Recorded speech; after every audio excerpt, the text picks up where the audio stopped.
Sean todos bienvenidos nuevamente a la transmisión en vivo del octavo Foro Energético ANDEC.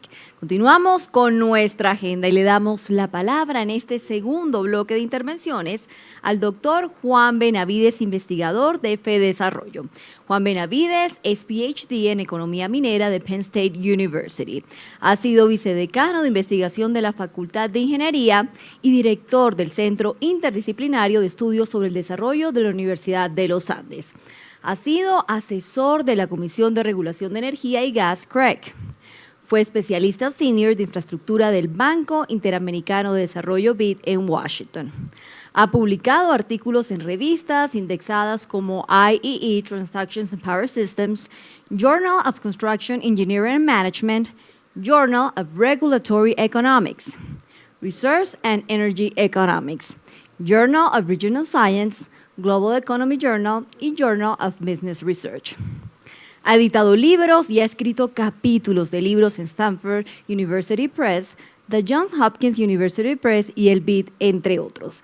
Es consultor internacional en diseño de políticas, regulación, contratos, evaluación financiera e incentivos en energía, transporte, telecomunicaciones y agua potable. Y en economía geográfica, recursos naturales y gestión de riesgos de desastres. En los campos anteriores tiene experiencia de trabajo en 14 países.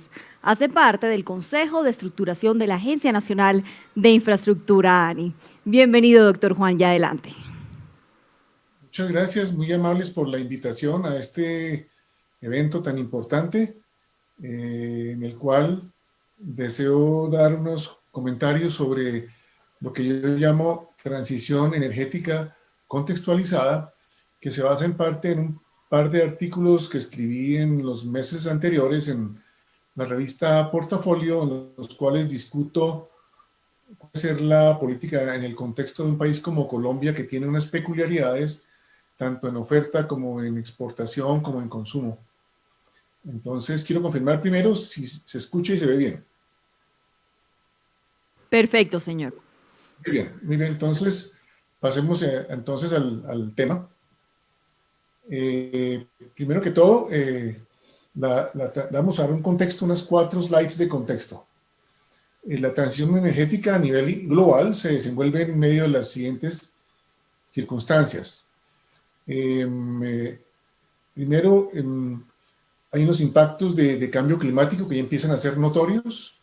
Hay grandes riesgos catastróficos que tienen, como se denomina en la literatura de seguros, tienen unas colas largas y tienen severidades muy grandes y difícilmente modelables.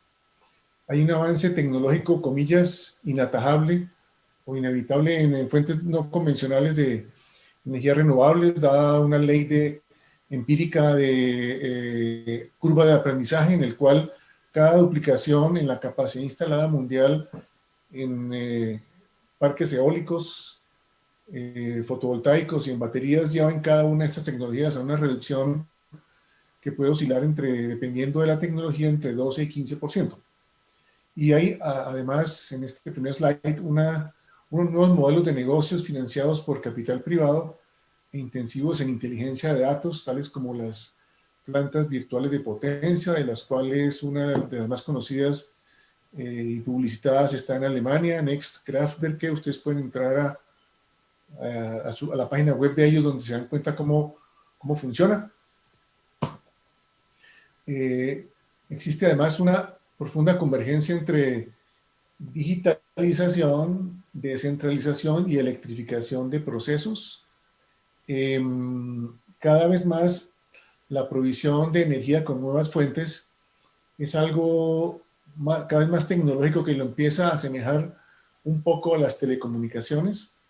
La electrificación es un proceso que es muy importante, se mete cada vez más en usos antes restringidos a energías de mucha densidad, como los líquidos en hidrocarburos, etcétera, pero ya hay altos hornos, ya hay consumos térmicos que se pueden llevar a través de electrificación con nuevas metodologías, nuevas tecnologías, y hay un avance de la descentralización de la producción de la energía. Esto, sin embargo, no va a conducir a lo que se denomina una singularidad. Esto es un proceso muy importante que hay que patrocinar, hay que impulsar, pero es insuficiente para que de aquí en adelante lleguemos a un mundo utópico en el cual todo es descentralizado y todo es electrificado. Hay nichos en los cuales no se podrá llegar, por lo menos en el mediano largo plazo, a una electrificación, nicho que es necesario llenar, por ejemplo, con el hidrocarburo menos contaminante, que es el gas, o con hidrógeno, o con fusión, y ese es un futuro. Estas tres tendencias se refuerzan, pero no son la solución final ni el destino final de toda la energía. Hay avances en manipulación y en confección y en transformación de lo que se llama energy carriers, o en español vectores energéticos, que permiten monetizar, por ejemplo, los residuos de biomasa en producción agrícola o de residuos de basuras en las grandes ciudades. Entonces se pueden permitir convertibilidades tecnológicamente conocidas desde hace más de 100 años, pero que ahora pueden ser cada vez más económicas. Además existe avances en el gas natural que son invisibles para muchos.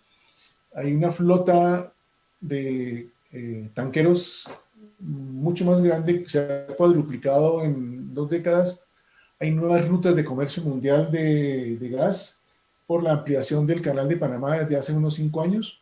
Entonces ya el gas producido en la costa del Golfo puede, atravesando el Canal de Panamá, llegar a Asia y competir con el gas de Qatar, con lo cual se empiezan a crear los elementos de mercados, por lo menos grandes, regionales y no mundiales, de gas, cosa que siempre había sido muy difícil, pues, por los grandes costos de transporte. Mi opinión personal, en la cual algunos de ustedes pueden estar en desacuerdo, es que hay 2 tendencias muy claras, dentro de tantas, en el contexto energético mundial, que son la convergencia, que es visible diariamente, y la reducción del uso del carbón. El carbón como combustible pues ya empieza a convertirse en el leproso de los hermanos energéticos. Con o sin razón, con o sin ideología, los bancos comerciales y los bancos multilaterales cada vez más le hacen el feo al carbón. Es el malo de la película, con o sin razón. Yo en eso no tengo ideología, pero es un hecho. Todos los recursos primarios, hay que enfatizarlo, tienen compromisos entre sí. La energía es un vector. La energía no es como el pan o como un atributo en el cual solamente hay calidad y precio, por ejemplo, sino que hay costo, limpieza o no, densidad energética. Eso es importantísimo. La densidad es la que determina la penetración última de un energético en usos recalcitrantes de electrificar, la continuidad de su uso o la intermitencia, la disponibilidad local o la disponibilidad a través de una red. Entonces, todos los recursos tienen compromisos entre sí. No hay como se dice en inglés, una bala de plata, una solución única que sea la más barata, la más continua, la más densa, la que menos contamina y la disponible universalmente. Entonces uno tiene que tener una mentalidad muy abierta para configurar portafolios en los cuales se balancean de manera óptima estos atributos. Hay que balancear el costo con la limpieza, con la densidad, con la continuidad y la disponibilidad local, y en esa todos los combustibles tienen un papel que jugar.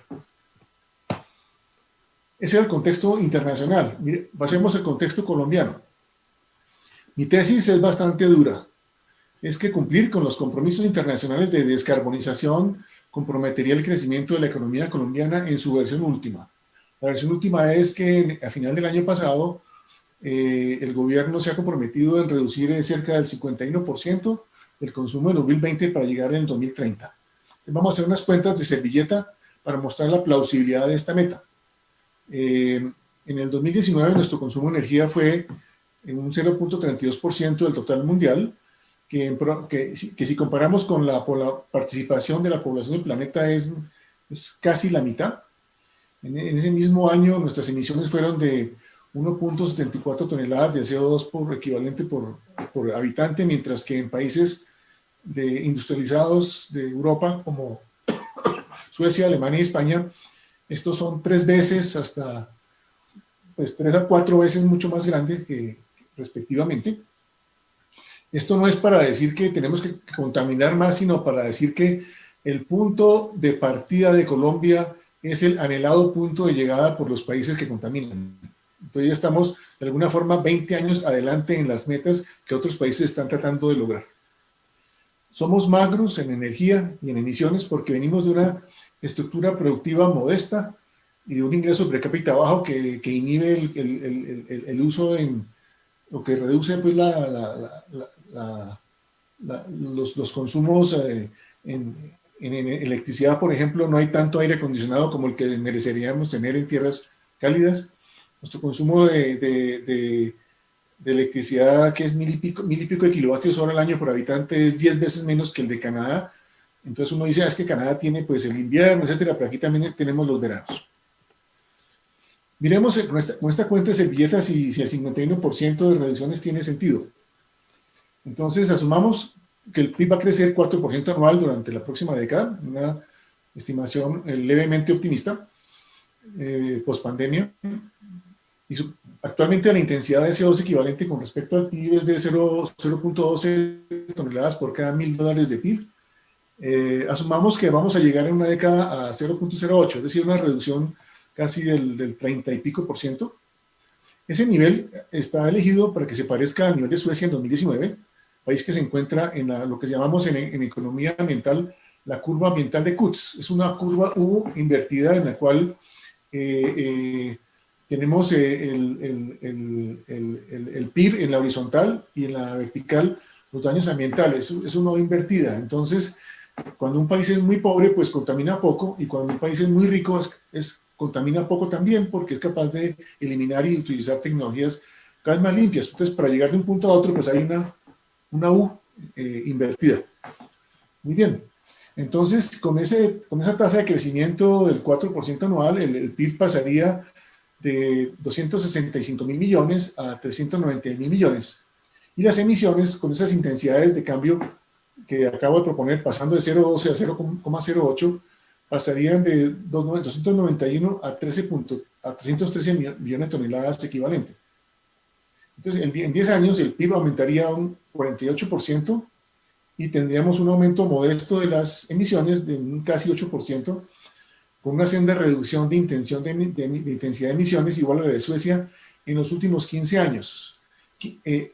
Hace 15 años Suecia tenía el nivel actual de Colombia, y estamos tratando de equipararnos con un país desarrollado, con ingreso, con voluntad de descarbonizarse, sin costos de transacción, con todas las ventajas de instituciones, de voluntad política y de deseo de comillas, limpiarse de un país desarrollado.